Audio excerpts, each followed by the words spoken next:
Hello, तो अब अपन start करते हैं बायोलॉजी का सोल्यूशन। बायोलॉजी के क्वेश्चंस थे from question number 51 to question number 70।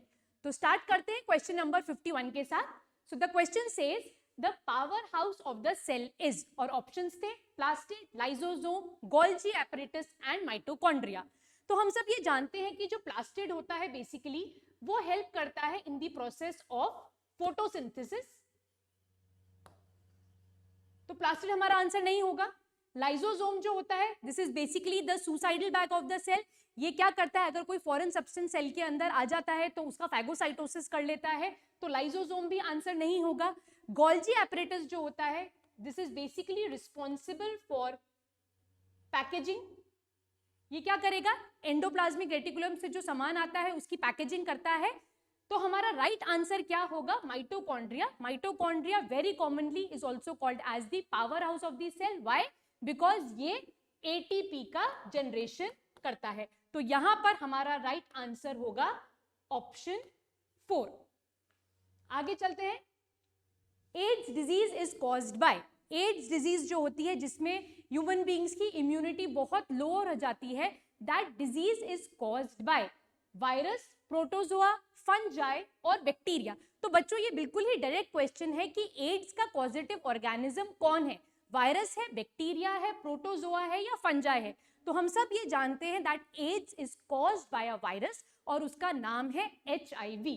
तो यहां पर हमारा राइट आंसर क्या हो जाएगा, ऑप्शन 1। तो ये बिल्कुल ही डायरेक्ट क्वेश्चन है, इसमें कुछ सोचने की भी जरूरत नहीं है और यहां पर हमारा राइट आंसर हो गया option 1, that adds is caused bye a virus. तो इजी था ये क्वेश्चन। तो नेक्स्ट अपन मूव ऑन करते हैं टू क्वेश्चन नंबर 53।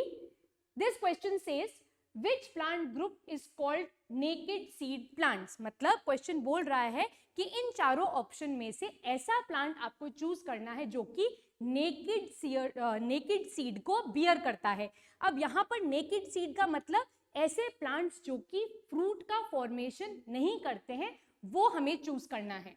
अब ऑप्शंस है pteridophyta, Thallophyta, bryophyta and gymnosperm. अब बच्चों ये जो टेरिडोफाइटा होता है, थैलोफाइटा होता है या फिर ये ब्रायोफाइटा जो है, इनके पास तो सेक्सुअल ऑर्गन्स विजिबल ही नहीं होते, ये सीड का फॉर्मेशन करते ही नहीं है, ये नॉन सीड बियरिंग प्लांट्स हैं।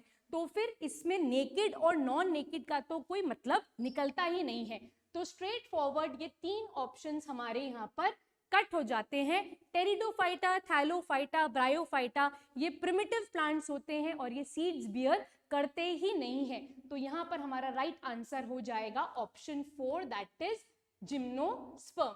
तो जिम्नोस्पर्म वो प्लांट्स हैं जो कि नेकेड सीड बियर करते हैं, इनके पास फ्रूट्स नहीं होते।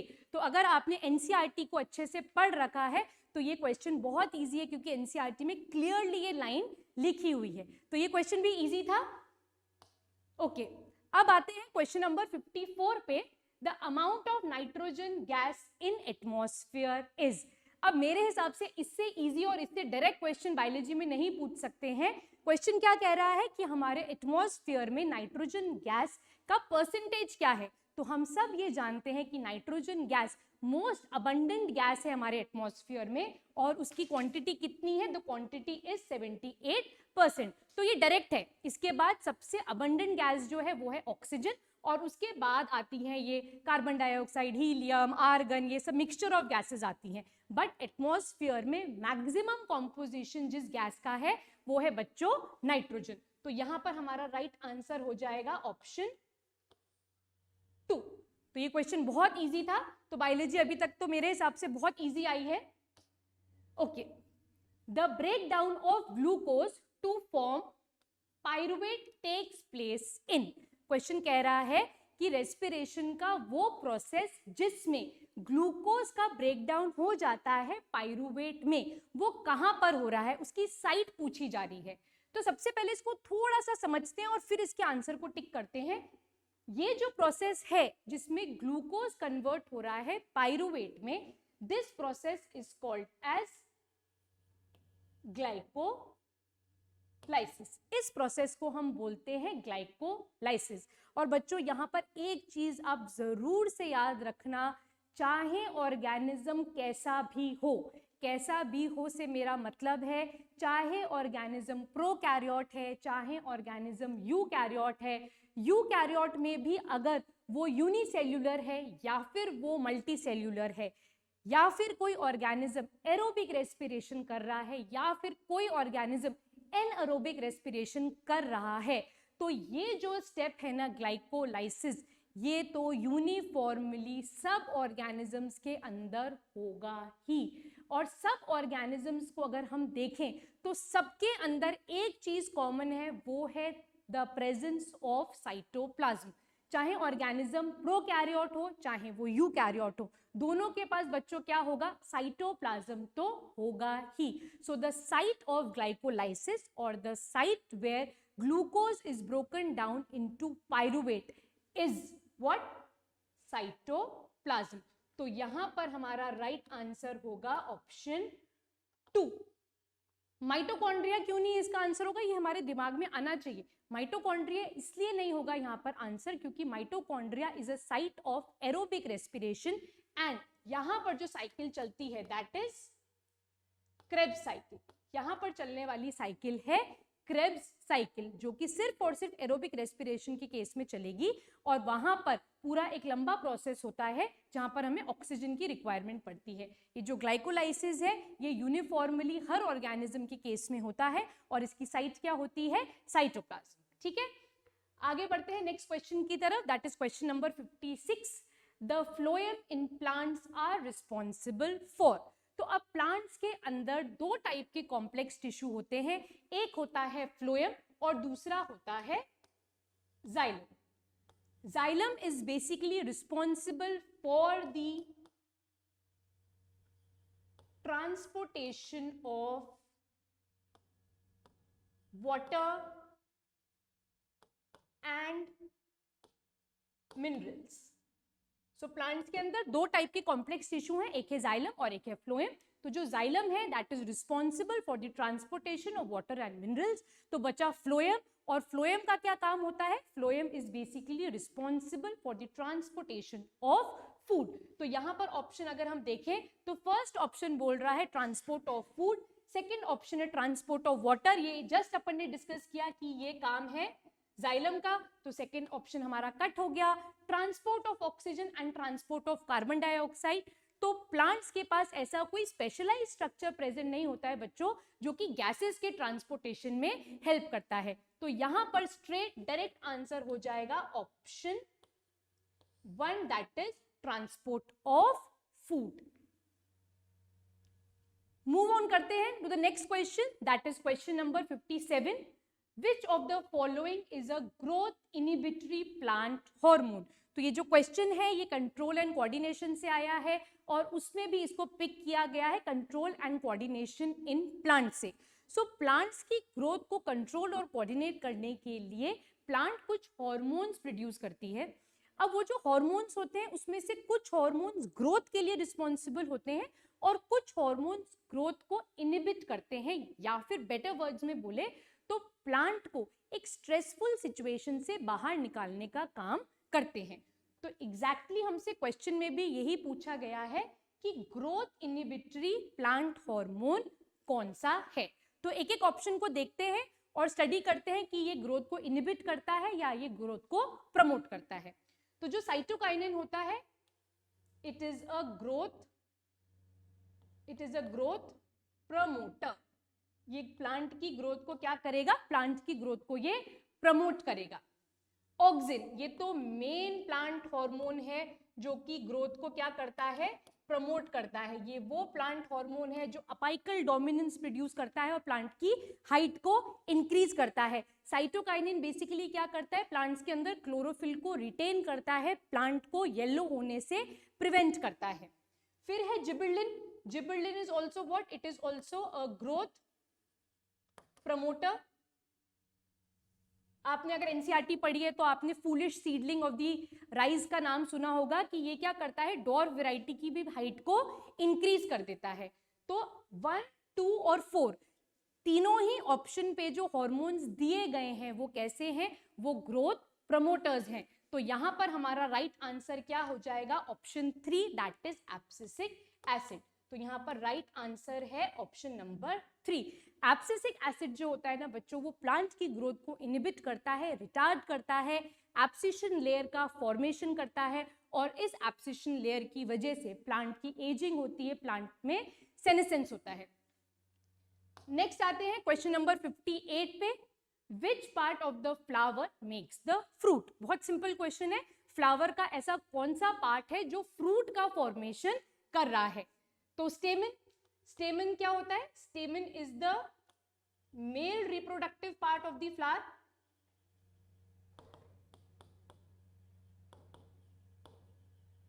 तो ये क्या करेगा? ये तो बेसिकली पोलन्स का फॉर्मेशन करेगा, तो यहाँ पे फ्रूट से इसका कोई लेना देना नहीं है, तो स्टेमन आंसर नहीं होगा। Then we have ovary. Yes, ovary is a part of gynoecium. Ovary जो है वो फीमेल रिप्रोडक्टिव पार्ट का हिस्सा है, और ओवरी के अंदर फीमेल गेमीट प्रेजेंट होती है, जहां पर फर्टिलाइजेशन होता है, सीड्स का फॉर्मेशन होता है, और उसी के बाहर क्या होता है? फ्रूट का फॉर्मेशन हो जाएगा। तो यहाँ पर राइट आंसर हो गया ऑप्शन 2, दैट इज ओवरी। तो सीड्स कौन बनाता है? ओव्यूल्स। और फ्रूट का फॉर्मेशन कौन करता है? ओवरी। बाकी ऑप्शंस को भी देख लेते हैं। सेपल्स, सेपल्स जनरली पेटल्स के बेस पर प्रेजेंट होते हैं और ग्रीन कलर के होते हैं। ये बेसिकली फ्लावर को सपोर्ट देते हैं, या फिर फ्लावर जब अपनी बड स्टेज में प्रेजेंट होता है तो वो बड को प्रोटेक्ट करके रखते हैं। पेटल्स, पेटल्स जो होते हैं ये फ्लावर का सबसे ब्यूटीफुल पार्ट है। ये मल्टी कलर्ड होते हैं और इनके अंदर बहुत अच्छी फ्रेग्रेंस होती है, एंड इनका काम क्या होता है? They attract the insects for the process of pollination. तो यहाँ पर राइट आंसर क्या हो गया? Ovary, that is option 2। I hope अब तक सारे बायो के क्वेश्चंस आपने राइट करे होंगे, क्योंकि पेपर एक्चुअली में बहुत इजी है। Okay, moving on to the next question, that is question number 59। The first trophic level in food chain is। अब इसको अटेम्प्ट करने के लिए एक सिंपल फूड चेन बना लेते हैं। ग्रास, बचपन से एक ही पढ़ रहे हैं अपन, ग्रास, फिर डियर, और डियर को खा गया लायन। तो ये सबसे सिंपल फूड चेन है, और ये किससे बिगिन हो रही है? It is beginning by a producer. तो कोई भी फूड चेन हो बच्चों, वो किससे बिगिन होगी, किससे इनिशिएट होगी? वो 100% एक प्रोड्यूसर से ही इनिशिएट होगी। So the first trophic level in food chain is what? It is a producer. That is option 4 is our right answer. Primary consumer, secondary consumer, tertiary consumer, ये सारे कंज्यूमर्स हैं जो कि डायरेक्टली या indirectly producers के ऊपर dependent हैं। कोई सी भी फूड चेन हो बच्चों, वो किससे स्टार्ट होगी? It will always begin with the producer. So easy था ये क्वेश्चन भी। मूव करते हैं नेक्स्ट क्वेश्चन की तरफ। Water harvesting technique in Rajasthan is. तो ये हम सबको पता होना चाहिए, क्योंकि हम सब राजस्थान में रह रहे हैं। तो राजस्थान में वाटर हार्वेस्टिंग बहुत इंपॉर्टेंट है, क्योंकि यहाँ पर स्कैरसिटी ऑफ वाटर है। और उस टेक्निक का क्या नाम है कि एनसीईआरटी के अंदर बहुत क्लियरली लाइन लिखी हुई है, इसमें कुछ दिमाग लगाने की भी जरूरत नहीं है, ये तो हमें एज इट इज याद करना है। दैट खादिन जो होता है, it is the most common water harvesting technique in Rajasthan. कुल जो होते हैं ये कहाँ पर होते हैं? ये भी एक वाटर हार्वेस्टिंग टेक्निक है, and it is present in Himachal Pradesh. This is present in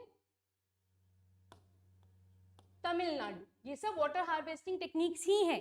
fourth katta, it is present in Karnataka. ठीक है, तो राइट आंसर क्या हो गया? Option 1 is the right answer, that water harvesting technique of Rajasthan is khadin. चलिए next question number 61। When right atrium expands, then the type of blood and the direction of flow is। Okay, अब ये question बहुत ही अच्छा है, interesting है, और इसी question पे हमको थोड़ा सा अच्छे से सोचना होगा, क्योंकि थोड़ा सा ट्रिकी क्वेश्चन है। अब सबसे पहले इस क्वेश्चन के फर्स्ट पार्ट को समझते हैं। तो वो क्वेश्चन किसके बारे में पूछ रहा है हमसे? राइट एट्रियम के बारे में। अब यहाँ पर दो वर्ड्स हैं बच्चों, इस क्वेश्चन को ध्यान से समझना। एक वर्ड है राइट और दूसरा वर्ड है एट्रियम। अब अगर हम राइट वर्ड का यूज कर रहे हैं, दैट मीन्स हम किस टाइप ऑफ ब्लड के बारे में बात कर रहे हैं? हम बात कर रहे हैं डीऑक्सीजनेटेड ब्लड के बारे में, मतलब वो ब्लड जो कि कार्बन डाइऑक्साइड रिच होता है, हम उस ब्लड की बात कर रहे हैं। अब क्यों कर रहे हैं हम? क्योंकि right side of the heart जो होता है ना बच्चों, वो सिर्फ और सिर्फ डीऑक्सीजनेटेड ब्लड के साथ ही डील करता है। ठीक है, ये बात अपने माइंड में क्लियर रखना, कंफ्यूजन मत रखना इसमें। अब सेकेंड वर्ड यहाँ पर आ रहा है एट्रियम। तो एट्रियम वो चेंबर होता है हार्ट का जो कि ब्लड को रिसीव करता है, या तो बॉडी से रिसीव करता है या फिर लंग से रिसीव करता है। तो एट्रियम चाहे राइट हो या एट्रियम चाहे लेफ्ट हो, वो रिसीव करेगा ब्लड। कहाँ से रिसीव करेगा? या तो different parts of the body से रिसीव करेगा या फिर लंग से रिसीव करेगा। तो यहां पर मैं लिख देती हूं it receives blood. That means right atrium वो चेंबर है हार्ट का जो कि डीऑक्सीजनेटेड ब्लड रिसीव कर रहा है। अब हार्ट के पास डीऑक्सीजनेटेड ब्लड कहां से आएगा? It will come from the different parts of the body। ठीक है, तो सुपीरियर वेना कावा और inferior vena cava deoxygenated blood को राइट एट्रियम में पोर इन करती हैं। तो राइट एट्रियम जब एक्सपैंड करेगा तो वो क्या करेगा? It will receive the deoxygenated blood from the body. तो यहां पर राइट आंसर हो गया ऑप्शन 1। अगर इसी को थोड़ा सा ट्विस्ट कर दे कि अगर राइट एट्रियम कॉन्ट्रैक्ट होगा तो वो ब्लड को कहां डालेगा? It will pour the blood into the right ventricle. तो यहां पर राइट आंसर हो गया ऑप्शन 1। ये क्वेश्चन बहुत अच्छा है और इसी में थोड़ा सा आपको सोचना पड़ेगा। मूव करते हैं to question number 62। Specialize for conducting information via electrical impulse among the body organs. अब यहां पर क्वेश्चन पूछ रहे हैं कि इलेक्ट्रिकल इंपल्स हमारी बॉडी में किसके थ्रू ट्रैवल करती है। तो पहला ऑप्शन है वेन। वेन क्या ट्रांसपोर्ट करता है? When transports deoxygenated blood. Exceptions के बारे में बात नहीं कर रहे हैं, इन जनरल अगर अपन डिस्कस करें तो वेन्स किसके लिए रिस्पॉन्सिबल है? For the transportation of deoxygenated blood. तो ये ऑप्शन कट हो गया। Then is epithelia. Epithelia basically क्या करता है? It forms the covering, it forms the covering of various body organ. और एपिथीलिया जो होता है वो तो वैसे ही नॉन नर्वस इन नेचर है, तो ये ऑप्शन भी एज इट इज कट गया। फिर थर्ड ऑप्शन है muscles. Muscle is basically responsible for bringing about movement in the body. हम चल पा रहे हैं, भाग पा रहे हैं, लिख पा रहे हैं, बोल पा रहे हैं, इन सब चीजों में जो मूवमेंट हो रहा है वो कौन करवा रहा है? वो मसल्स करवा रहे हैं। तो मसल्स इलेक्ट्रिकल इंपल्स को इधर से उधर ले जाने का काम नहीं करते हैं, ये तो खुद डिपेंडेंट होते हैं इलेक्ट्रिकल इंपल्स के ऊपर। तो ये आंसर भी नहीं होगा। Then we are left with only one option, that is neuron, और यही हमारा राइट आंसर है। Neuron is a specialized tissue in the body that is responsible for the transmission of impulses. So 62 question हो गया. Moving on to the next, that is 63rd question. The generation which first of all express dominant characters in hybridization experiment is. तो ये question पूछा गया है heredity and evolution chapter से, और यहाँ पर वो पूछ रहे हैं कि डोमिनेंट कैरेक्टर्स कौन सी जनरेशन में एक्सप्रेस होते हैं। तो देख लेते हैं। This is the parent generation जिसमें होमोजाइगस टॉल और होमोजाइगस डॉर्फ है। इनके बीच में जब हाइब्रिडाइजेशन होगा तो सारे ही टॉल ऑफस्प्रिंग्स हमको देखने के लिए मिलेंगे। और ये कौन सी जनरेशन होगी? ये F1 जनरेशन होगी। तो बच्चों, अगर आपने मेंडल के एक्सपेरिमेंट्स को डिटेल में पढ़ा है तो आप ये पढ़ के ही आंसर कर दोगे कि कौन सी जनरेशन में सारे ऑफस्प्रिंग्स जो होते हैं वो डोमिनेंट कैरेक्टर्स शो करते हैं। तो वो जनरेशन है हमारी F1 जनरेशन। पेरेंटल जनरेशन में एक टॉल है, एक डॉर्फ है, तो ये आंसर नहीं होगा। F1 generation is the right answer. F2 generation में एक डॉर्फ ऑफस्प्रिंग शो होगा, सो F2 भी आंसर नहीं होगा। F3 भी आंसर नहीं होगा। So the right answer is option 2, that is F1 generation. Moving on to the next question, that is 64th question. Which of the following animal reproduces asexually by budding? अब budding सुनते ही दिमाग में hydra का image आ जाना चाहिए कि hydra एक ऐसा ऑर्गेनिज्म है जो कि किससे रिप्रोड्यूस कर रहा है, by the process of budding. तो इसमें तो ज्यादा सोचने की जरूरत ही नहीं है, क्लासिकल एग्जाम्पल है बडिंग का हाइड्रा, ठीक है। तो बडिंग आते ही आपके दिमाग में आ जाना चाहिए हाइड्रा। अमीबा कैसे रिप्रोड्यूस करता है, amoeba reproduces bye binary fission. Plasmodium कैसे रिप्रोड्यूस करता है, प्लाज्मोडियम भी फिशन के प्रोसेस से ही रिप्रोड्यूस करता है। और जो लिश्मानिया है ये भी डिवाइड करता है into 2 organisms, and there are few varieties of leishmania जो सेक्सुअल रिप्रोडक्शन भी शो करते हैं। तो बडिंग से कौन रिप्रोड्यूस कर रहा है, hydra. Moving on to the next question, 65th question, which hormone regulates sugar level in body. Body के अंदर शुगर लेवल को मेंटेन करने वाला हार्मोन कौन सा है। Testosterone. Testosterone is basically a male hormone and is responsible for the production of either sperms or maintaining and developing the secondary sexual characters of male। तो ये शुगर से इसका कोई रिलेशन नहीं है, सो ऑप्शन 1 आंसर नहीं होगा। Thyroxine जो होता है, this basically deals with the process of metabolism, but ये शुगर लेवल को रेगुलेट नहीं कर रहा है। एड्रिनालिन, एड्रिनालिन जो है इसको 3F हार्मोन बोलते हैं, that is fear, fight and flight. ये वो हार्मोन है जो हमें डर वाली सिचुएशन से बाहर निकालता है। हम जब बहुत ज़्यादा डर जाते हैं तो उस सिचुएशन में एड्रिनालिन हमारी बॉडी में प्रोड्यूस होता है एंड ये हमें उस फियर से फाइट करने में हेल्प करते हैं। 4th ऑप्शन है इंसुलिन। इंसुलिन ही हमारा राइट आंसर है। It is produced by pancreas and it is basically responsible for lowering the blood sugar level. तो यहां पर राइट आंसर हो जाएगा option 4। Next question, 66th question, the part of brain which is responsible for maintaining posture and balance. अब brain के functions बहुत सारे होते हैं, बट वो पार्ट ऑफ द ब्रेन जो कि हमारे पोस्चर और बैलेंस को मेंटेन करता है, हमारी बॉडी के गेट को मेंटेन करता है, वो होता है बच्चों cerebellum, that is option 2।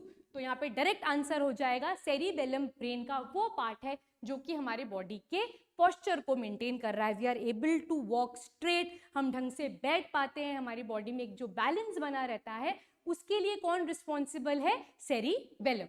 Cerebrum तो main part of the brain है, जो पूरी थिंकिंग है, जो पूरी कैलकुलेशंस है, जहाँ मेमोरी स्टोर हो रही है, सारा काम जो हो रहा है वो कौन कंट्रोल कर रहा है, सेरिब्रम कंट्रोल कर रहा है। मेड्यूला ऑब्लोंगेटा रेस्पिरेटरी सेंटर है बॉडी का, ये रेस्पिरेशन को कंट्रोल करता है, और ऑप्टिक लोब जो होता है बेसिकली वो विजन में हेल्प करता है। तो यहाँ पर हमारा राइट आंसर हो जाएगा ऑप्शन 2। आई होप आप अब तक सारे क्वेश्चंस राइट करते आए हुए होंगे, क्योंकि पेपर बहुत ईजी है ये। Next 67, the largest phylum of animal kingdom is. तो ये तो मेरे हिसाब से ऑप्शंस भी नहीं देने चाहिए थे, यहाँ पर तो एक फिल इन द ब्लैंक दे देना चाहिए था कि एनिमल किंगडम का लार्जेस्ट फाइलम कौन है। So the right answer is arthropoda. Arthropoda is the largest phylum of animal kingdom. 68, disease caused by virus is। tuberculosis is caused by a bacteria, malaria is caused by plasmodium and spread by female anopheles, AIDS is caused by a virus, ये first question भी यही था, याद करो, and jaundice is due to intrinsic reasons। ठीक है, jaundice के case में हमारी लिवर की फंक्शनिंग में प्रॉब्लम आ जाती है, तो यहां पर वायरस ओरिजिनेटेड जो डिजीज है that is AIDS, that is option 3 is our right answer. Moving on to next 69 question, which of the following is not an example of bilaterally symmetrical and triploblastic animal। अब question कह रहा है, दो चीजें बोल रहा है कि ऐसा कौन सा ऑर्गेनिज्म है जो ट्रिप्लोब्लास्टिक नहीं है और बाइलैटरली सिमेट्रिकल नहीं है।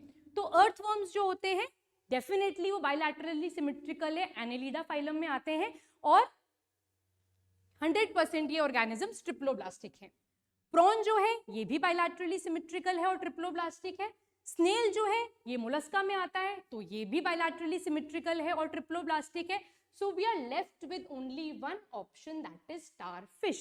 अब starfish आती तो है फाइलम इकाइनोडर्मेटा में, ठीक है, बट इकाइनोडर्मेटा के साथ एक बहुत ही विचित्र चीज होती है, और वो विचित्र चीज क्या होती है कि इकाइनोडर्मेटा का जो लार्वा होता है ना, वो होता है बायलैटरली सिमेट्रिकल, बट जैसे ही वो लार्वा अडल्ट में कन्वर्ट होता है तो वो अपनी बायलैटरल सिमेट्री को लूज कर देता है और वो हो जाता है रेडियली सिमेट्रिकल। तो यहाँ पर राइट आंसर क्या होगा? ऑप्शन 4, दैट इज स्टारफिश, ठीक है। और इस फिनोमिना को, जिसमें लार्वा अपने एडल्ट से ज्यादा एडवांस्ड फीचर शो करता है, that is called as retrogressive progression. That means adult is less developed as compared to the larva.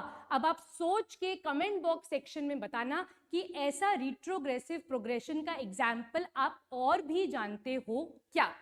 Moving on to the next question and the last question of biology, that which scientist discovered cell first? Question बोल रहा है that for the first time cell was discovered by. तो ये तो हमने जब biology के base को पढ़ना स्टार्ट किया था तब से हम इस कंसेप्ट को पढ़ रहे हैं, that the first cell was discovered by a scientist Robert hook.